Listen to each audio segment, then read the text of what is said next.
Fala galera, tudo certo? Então, depois de uma aula sobre a Primeira Guerra Mundial, cabe muito dizer sobre o tema da aula de hoje. E qual seria? A Revolução Russa de 1917.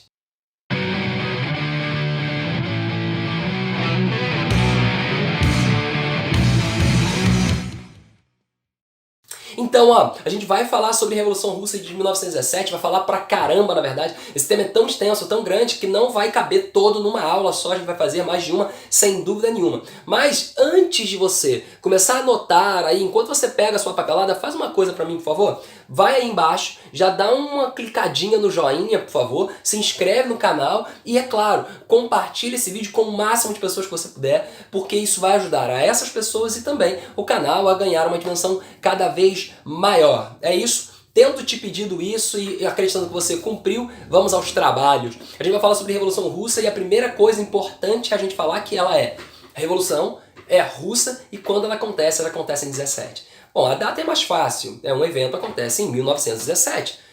Outra coisa importante de dizer é que a Revolução significa que trata-se de mudança de grandes proporções que acontece num curto espaço de tempo. Então é revolução porque é mudança de grandes proporções num curto espaço de tempo.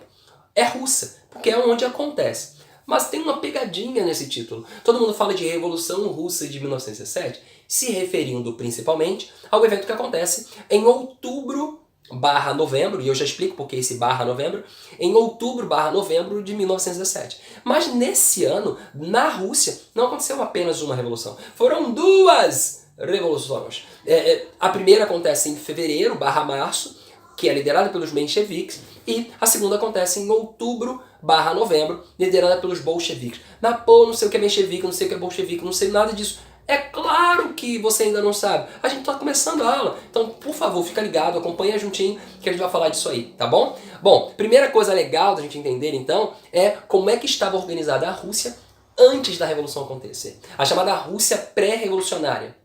Você tem que lembrar o seguinte, que qualquer contexto político, ou melhor, qualquer nação pode ser analisada por três prismas principais: social, político e econômico. E eu vou fazer essa análise da Rússia nesse momento. Primeiro vamos começar pelo ponto de vista social. Como é que estava organizada a Rússia do ponto de vista social? Era uma sociedade hierarquizada, ou seja, uns estavam acima, outros estavam abaixo. E quem é que estava acima e quem é que estava abaixo? É isso que eu vou dizer agora. A sociedade era hierarquizada e estavam acima os nobres, os donos de terra, mais comumente chamados naquele lugar de boiardos. Então, os boiardos, que eram a elite agrária, a elite proprietária de terra na Rússia, era quem estava no topo da sociedade.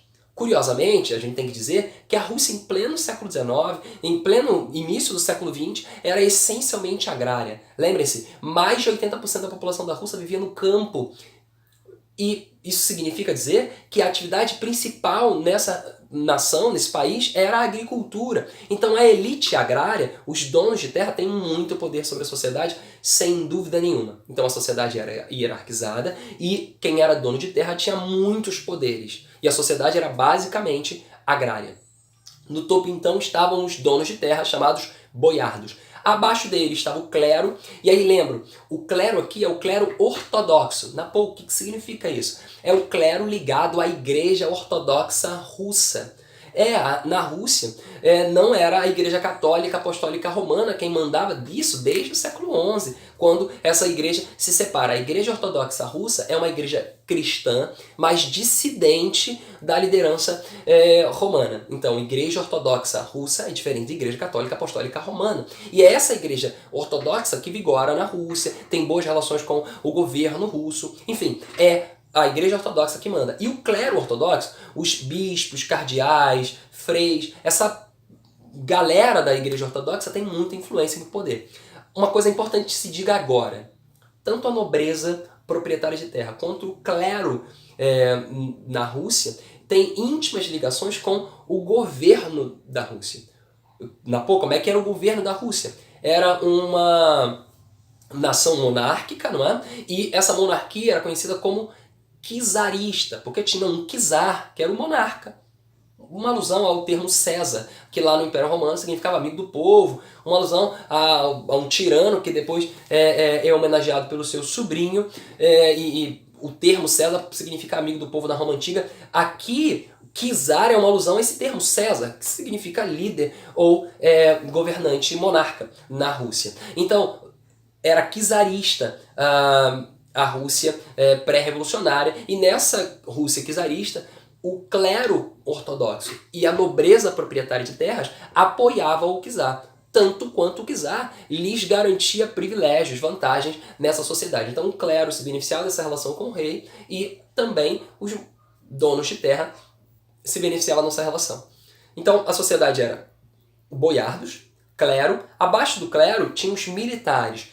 E em qualquer sociedade que é autoritária, né, que o governante tem muitos poderes, ele tem geralmente um exército a seu comando, para ele possuir o chamado monopólio da violência. E na Rússia czarista isso não era diferente. A Rússia tinha um poderoso e numeroso exército a seu serviço. É claro que esse exército não era tão poderoso quanto outros exércitos da Europa, porque não tem a mesma capacidade, a Rússia não tinha a mesma capacidade industrial, mas ainda era um exército muito numeroso e por isso muito poderoso, tá? Então, boiardos, clero, militares e abaixo dos militares, na maior parcela da sociedade estavam os mujiques. Mujiques? São os camponeses, são aqueles que trabalhavam nas terras dos grandes proprietários. Os camponeses na Rússia, eles eram extremamente explorados, viviam uma lógica muito semelhante à do feudalismo. Na verdade, a servidão só tinha sido proibida na Rússia em 1861, pelas reformas feitas pelo Alexandre, o outro czar, né, que é substituído pelo Nicolau. Isso significa dizer, Napoleão, galera, que o czar da Rússia tinha acabado com a servidão há pouquíssimo tempo. Essas relações servis ainda vigoravam no campo muito frequentemente no final do século XIX e no início do século XX. Assim estava organizada a sociedade, muito marcada pela desigualdade social e pela hierarquização, uma herança da lógica feudal. Outro sim, do ponto de vista político, como é que estava organizada a Rússia? Bom, do ponto de vista político, tinha o czar, que era o imperador, o rei, o monarca, e ele mantinha um estado que era considerado despótico, autoritário, e bem parecia uma monarquia absolutista em plena Rússia do século XX. Isso é muito louco, né? Alguém vai perguntar, como é que a Rússia, em pleno século XX, ainda tem um governo autoritário, absolutista? Bom, é porque, se vocês lembrarem, a Rússia conseguiu resistir às investidas de Napoleão Bonaparte no século XIX e, por esse motivo, as mudanças de caráter liberais, as mudanças que estabeleceriam democracias liberais como nós conhecemos hoje, ou regimes mais abertos às liberdades da população como nós vimos na Europa Ocidental, não chegou na Rússia. Então a Rússia conseguiu se blindar dos ideais liberais e por isso, no final do século XIX e início do século XX, ainda era uma monarquia absolutista. Então, esse Estado despótico tinha como líder máximo o czar, e esse líder máximo, o czar, era apoiado pela nobreza proprietária de terras e pela Igreja Ortodoxa Russa, isso vocês já entenderam. E do ponto de vista econômico, como é que estava organizado? Bom, a Rússia era essencialmente agrária. A principal atividade econômica era a agricultura, e essa agricultura de larga ou de pequena escala acontecia sob a orientação da nobreza proprietária de terra. Era pouquíssimo industrializada. Já tinha indústria, lembra das reformas do Alexandre? Tinham feito nascer na Rússia algumas indústrias, mas essas indústrias ainda eram pouco numerosas, significando, é claro, que a economia era dependente. Mas como assim, Napoleão? Porque dentro da Rússia as pessoas tinham que comprar calçados, calças, chapéus e blusas e tal. E para esses produtos circularem na Rússia, tinha que haver uma produção desses produtos. E essa produção russa não era suficiente para atender a população russa. Então, uma nação europeia vendia com muita frequência para a Inglaterra. Que nação? A Inglaterra. Desde antes da invasão que Napoleão Bonaparte tenta promover à Rússia no início do século XIX, as relações entre Rússia e Inglaterra já existiam. Inclusive foi um dos motivos para Napoleão Bonaparte invadir a Rússia. Então, a Inglaterra e a Rússia tinham relações íntimas. Esse grande império multiétnico que é a Rússia não tinha autonomia econômica, era essencialmente agrária e dependente do ponto de vista econômico dos britânicos. Diga-se de passagem, a relação entre Inglaterra e Rússia era mais íntima do que muita gente pode imaginar. O czar, no início do século XX, o Nicolau II, da família Romanov, que estava no poder há mais de 300 anos na Rússia, então, ele era primo do George V. Quem é George V? O rei da Inglaterra, gente. Eles eram primos, inclusive eram chamados de primos gêmeos, por causa da semelhança física entre ambos. Eles eram filhos, eles eram filhos de duas irmãs. E por isso, então, primos de primeiro grau, eles eram muito parecidos. Por favor, eu vou disponibilizar para vocês uns slides sobre essa aula.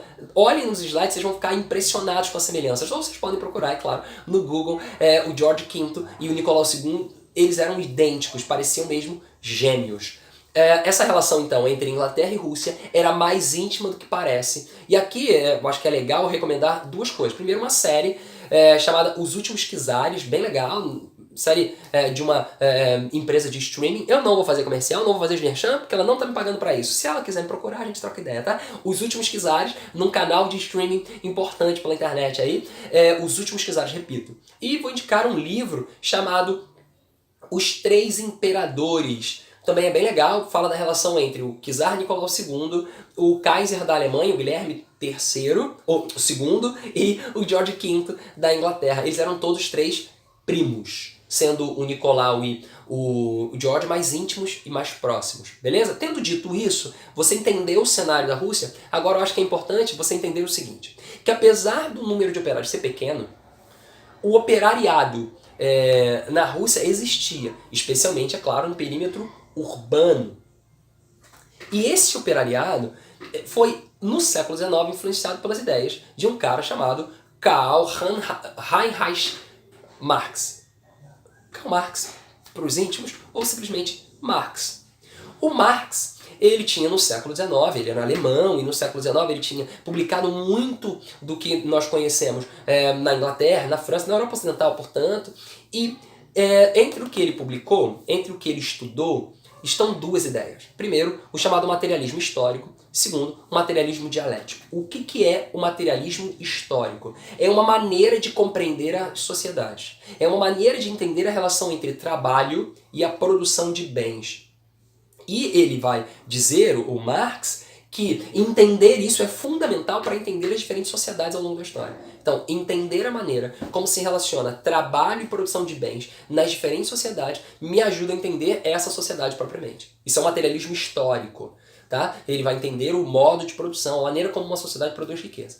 Agora, o materialismo dialético é o Marx e o Engels, que era o seu parceiro, que é pouco famoso se comparado ao Marx, mas também é muito importante para aquilo que o Marx diz.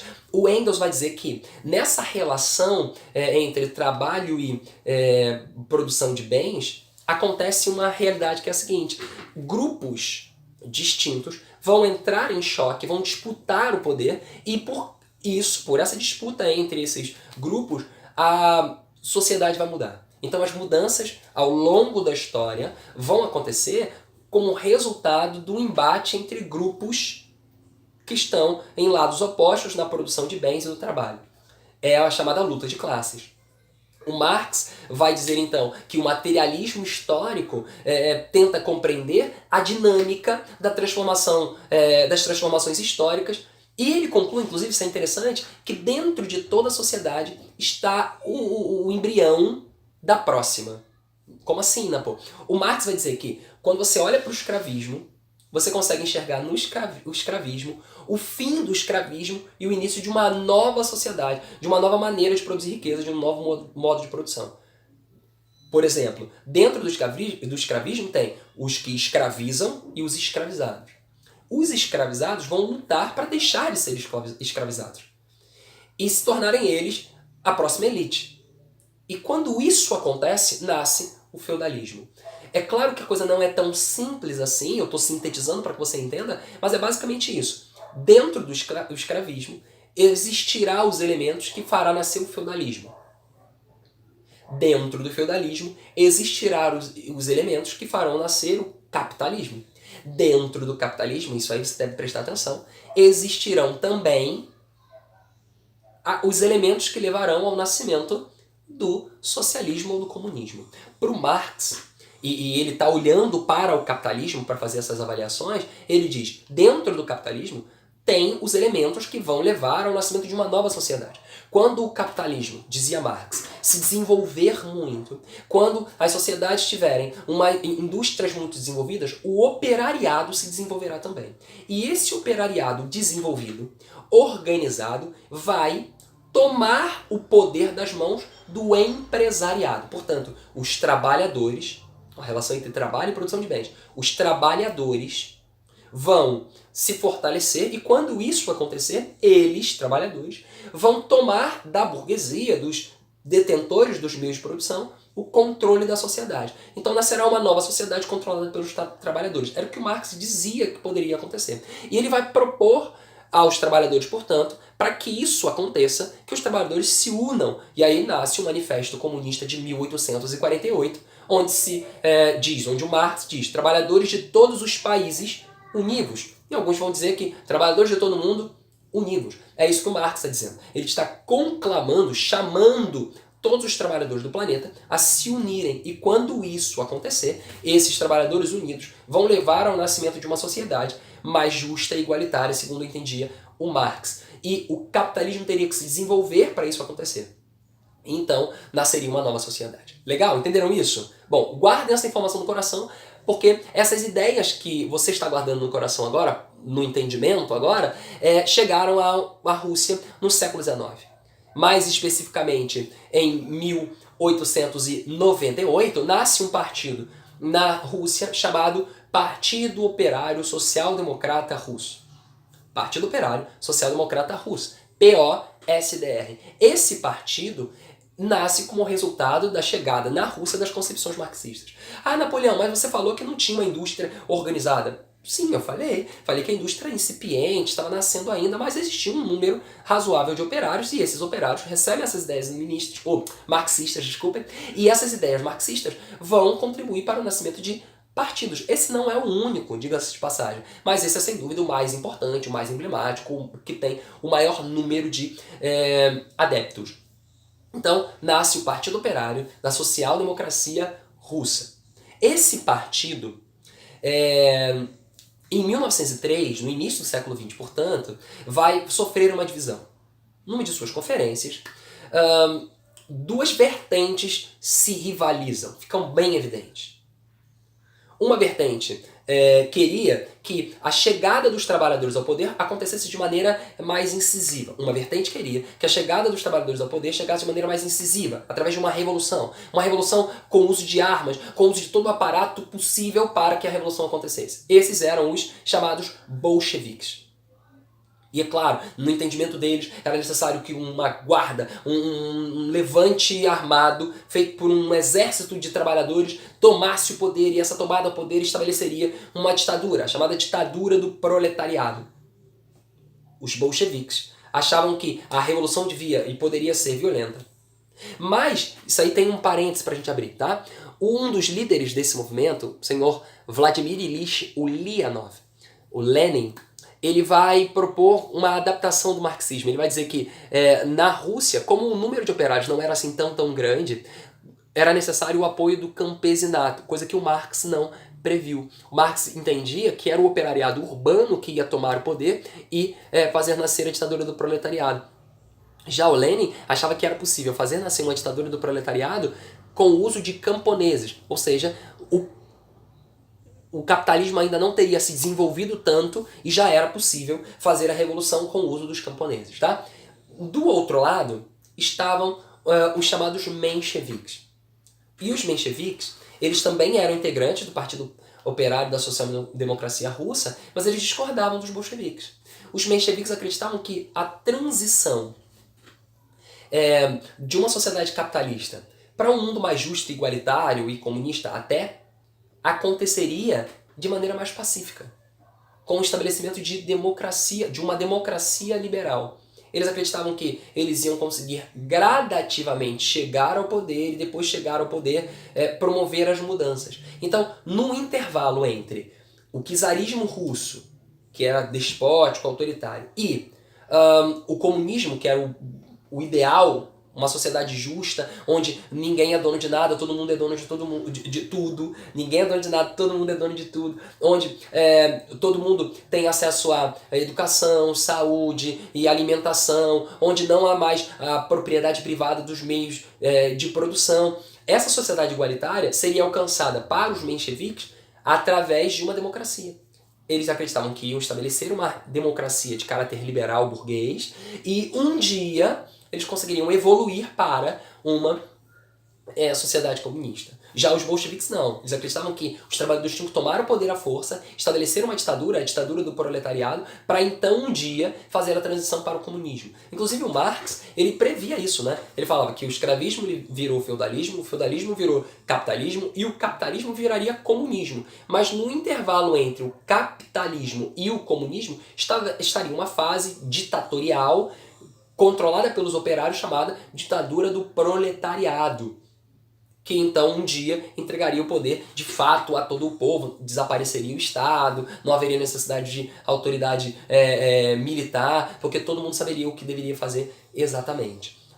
Diga-se de passagem, é nesse momento que a gente fala que nenhuma sociedade do planeta desenvolveu esse perfil, né, comunista propriamente. O máximo que passaram, que ficaram, foi na ditadura do proletariado. Diga-se de passagem, tá bom? Bom, tendo dito isso, você entendeu como é que está organizado politicamente os operários na Rússia. Entendeu a sociedade russa. O que falta agora? Bom, falta agora a gente ver o circo pegar fogo. Quer dizer, os movimentos acontecerem de fato. Em 1905, a gente tem uma série de levantes da Rússia, e nos anos que se seguem também, é necessário que a gente faça menção a estes. Acontece o seguinte, entre 1904 e 1905, a Rússia, o Império Russo, se envolveu numa guerra contra os japoneses. Aí você vai dizer, pô, tão distante? Não é tão distante não, né, gente? Lembra aí? O território russo é gigantesco, ele começa na Europa e termina na Ásia. Então, o território russo está ao norte da China e do arquipélago do Japão. E aí esse território que está ao norte do Japão queria territórios chineses. O problema é que os japoneses também queriam esses territórios chineses. O território conhecido como Manchúria, e chegaram a disputar em algum momento a Península da Coreia. Então, Rússia e Japão disputavam o mesmo território. Por que disputavam o mesmo território? Isso leva a um embate, a uma guerra. E essa guerra, surpreendentemente, foi vencida pelos japoneses. Senhores, sabe quando foi a última vez que um czar russo perdeu uma guerra? Tinha 300 anos que isso tinha acontecido. Então, o czar Nicolau II tinha perdido uma guerra contra o Japão. Não era apenas ter perdido uma guerra.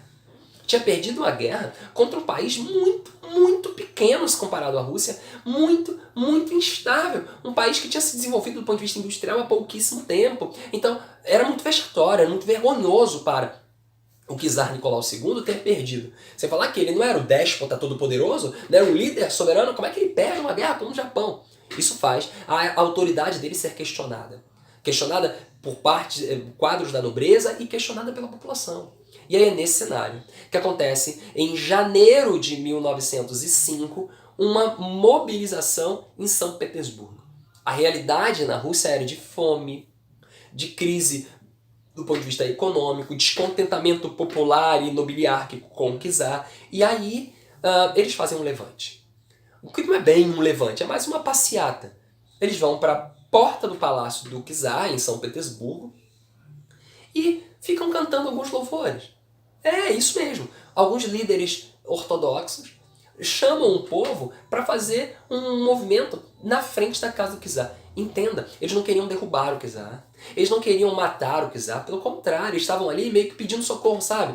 Cantando canções espirituais, imagina a galera cantando, sabe?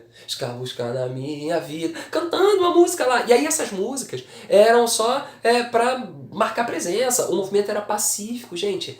Eles pediam coisas do tipo resolução da crise, mais tolerância religiosa, respeito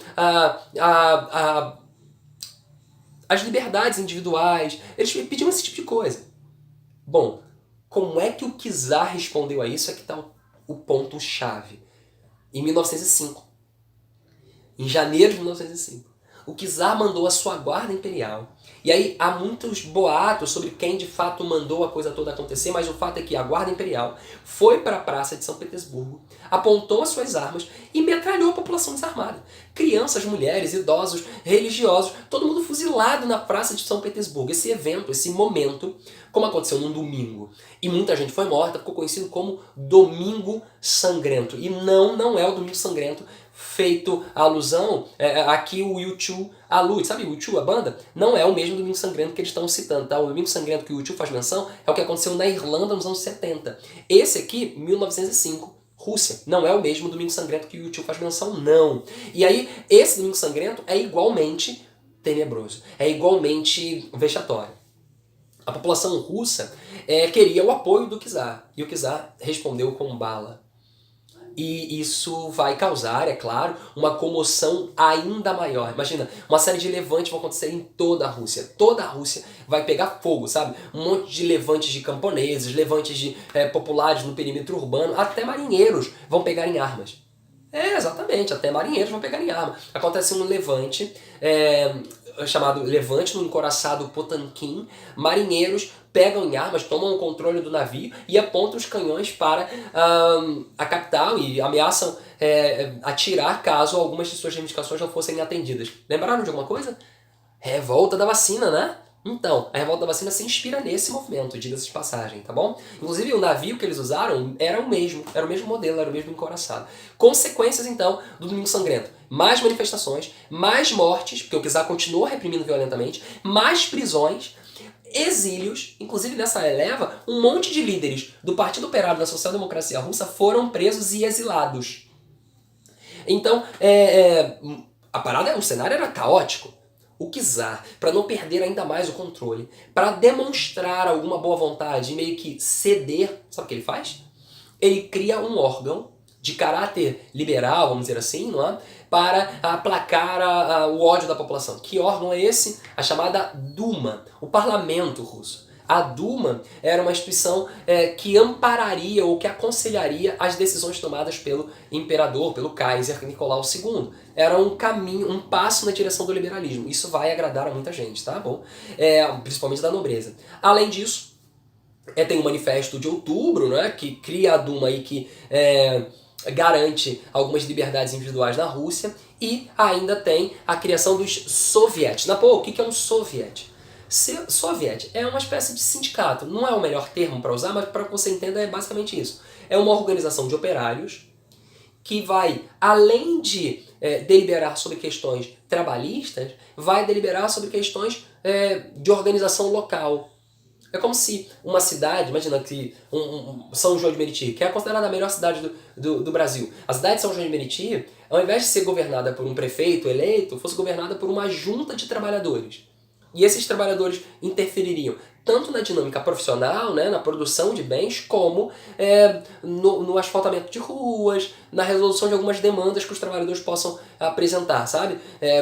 Criando uma estrutura de saúde, de educação. É isso. Isso é um soviete. Legal? Então, nasce, em meio a essas revoltas, o soviete e a Duma, que é o parlamento russo. E aí? Bom, lembra que eu falei que tinha polêmica sobre quem tinha mandado o massacre acontecer? Então, deixa eu apresentar a vocês um personagem. Sobe a fotinha dele aqui. O nome desse cara é Grigori Rasputin. Um cara que viveu entre 1869 e 1916. Era considerado alguém muito influente no reino dos Romanov. Por quê, professor? Era muito influente. Ele era ligado à Igreja Ortodoxa, era um dissidente da Igreja Ortodoxa, mas tinha muita influência lá dentro ainda. Era meio que guru das celebridades russas, sabe? Ele fazia previsões do futuro, ele prometia curas, e isso era importante para a nobreza russa, mas principalmente para a família Romanov.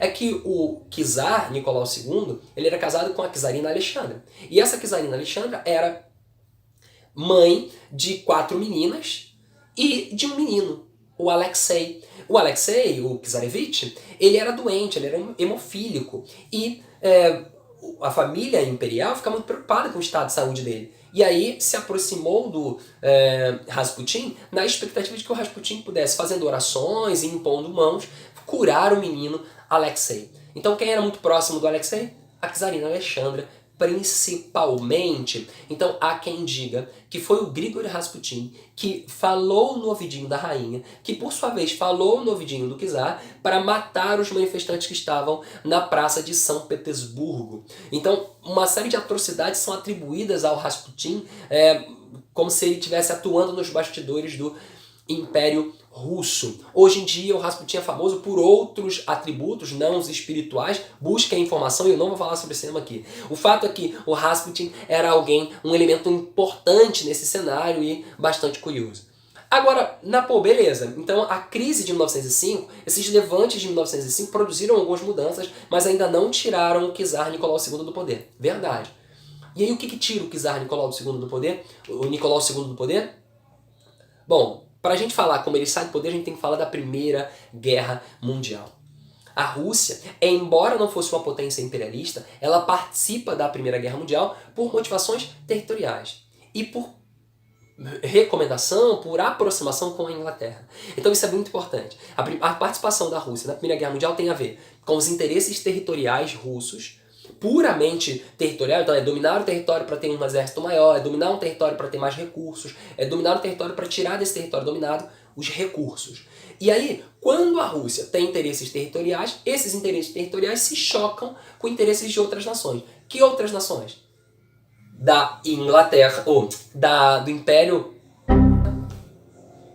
A Rússia tem interesses territoriais. E esses interesses territoriais se chocam com os interesses do Império Otomano ao sul e com os interesses do Império Austro-Húngaro a oeste da Rússia, a leste da Europa Ocidental. Então, a rivalidade entre russos e austríacos, russos e otomanos, contribui para a participação da Rússia na Primeira Guerra Mundial. É claro que a gente deve acrescentar aí, é claro, a rivalidade entre Rússia e Alemanha. Então, a Rússia entra na guerra porque tem interesses territoriais, é rival dos austríacos, rival do otomano e porque tem alianças com a Inglaterra. O problema é que a entrada da Rússia na guerra não resulta nos benefícios que o imperador queria, que o czar queria. A entrada da Rússia na guerra resulta em inflação, desemprego, fome e derrota. A Rússia perde batalha após batalha na guerra. E aí, o que isso significa? Significa que a insatisfação dentro da Rússia é enorme, generalizada. É o momento mais propício para explodir, aparecer uma grande revolução. Isso vai acontecer. Em fevereiro de 1917, e é a hora de eu falar por que eu chamo de fevereiro/março. É porque na Rússia, como eu disse, eles seguem a religião da Igreja Ortodoxa. E a Igreja Ortodoxa não adotou o calendário gregoriano. Então, lá na Igreja Ortodoxa, ainda tem uma defasagem de alguns dias na relação com o calendário gregoriano. Então, existia um calendário da Igreja Ortodoxa e um outro calendário, que era o calendário juliano, e um outro calendário que era o calendário da Igreja Católica. Então, existe uma defasagem. Então, quando lá ainda era fevereiro, aqui, por exemplo, que adota o calendário gregoriano, já era março. Mas a Revolução de Fevereiro é liderada pelos mencheviques, aqueles que queriam a fase liberal burguesa antes da Revolução propriamente acontecer. Os mencheviques chegam ao poder sob a liderança de Lvov e do Alexander Kerensky e criam um governo provisório. Esse governo provisório estabelece uma república com o apoio da Duma. Então a República da Duma é esse governo provisório e conta com o apoio, pelo menos no primeiro momento, do Soviete de Petrogrado. Então, olha, um governo provisório se estabelece sob a liderança do Alexander Kerensky e com o apoio da Duma e do Soviete de Petrogrado. Outra coisa importante que se diga é que, em meio a esse governo de fevereiro, o czar Nicolau II renuncia ao seu poder. Então, Revolução de Fevereiro inicialmente conta com o apoio de sovietes e de algumas lideranças socialistas, inclusive, mas à medida que eles não resolvem os problemas da Rússia, à medida que o governo provisório não atende, por exemplo, o problema da fome, não tira a Rússia da guerra, não dá terra para os camponeses, a população continua muito insatisfeita. A revolução aconteceu, essa primeira revolução aconteceu, o czar saiu, então acabou a monarquia czarista, Mas a Rússia continua na guerra, continua tendo fome, continua tendo crise econômica. Isso não satisfez a população. Então, de março, ou melhor, de fevereiro, até outubro, muita insatisfação. E durante esse período, embora a revolução tenha começado, ela não vai resolver todos os problemas da população. E a população então vai clamar por uma nova revolução, por uma outra revolução mais ampla. É quando esse governo provisório se estabelece que volta para a Rússia os líderes que tinham sido exilados lá atrás. Entre os líderes exilados, um volta, inclusive com a ajuda da própria Alemanha. Isso é bem curioso. Volta um cara chamado Lenin. O Vladimir, lembra dele? Então ele volta para a Rússia em meio a esse processo revolucionário, e quando ele volta, ele apresenta duras críticas ao governo do Kerensky, do príncipe Lvov. Ele apresenta duras críticas a essa galera. O que ele diz? Que fundamental era tirar a Rússia da Primeira Guerra Mundial. Isso não estava sendo feito. Então, ele promove uma série de manifestações públicas, mobiliza a população contra o governo provisório, e esse governo provisório vai perdendo poder, cada vez mais poder. O soviete de Petrogrado passa a apoiar os bolcheviques, os partidos revolucionários se fortalecem, um cara que era bem radical vai, se unir aos bolcheviques a essa época, chamado Leon Trotsky, com a sua guarda vermelha, um grupo enorme de trabalhadores armados. Esses operários urbanos vão defender que todo o poder deve ser entregue aos soviéticos, vão depor o governo provisório, e então vão formar o Conselho dos Comissários do Povo. Era o fim do governo provisório, o nascimento de um novo regime, era a Revolução de Outubro de 1917. E eu vou acabar esse primeiro vídeo aqui. Na próxima aula a gente fala sobre como foi essa administração do Lenin, como depois o Lenin foi substituído e outra pessoa chegou ao poder, qual foi a reação europeia em relação a esse levante, como é que tudo isso aconteceu. Tá bom? Então acaba aqui esse primeiro vídeo e daqui a pouco tem mais sobre esse mesmo tema, Revolução Russa de 1917. Lembrem-se, por favor, informação é muito importante, conhecimento é fundamental, porque quando a gente aprende, o mundo muda com a gente. Um abraço, é isso, aquele abraço.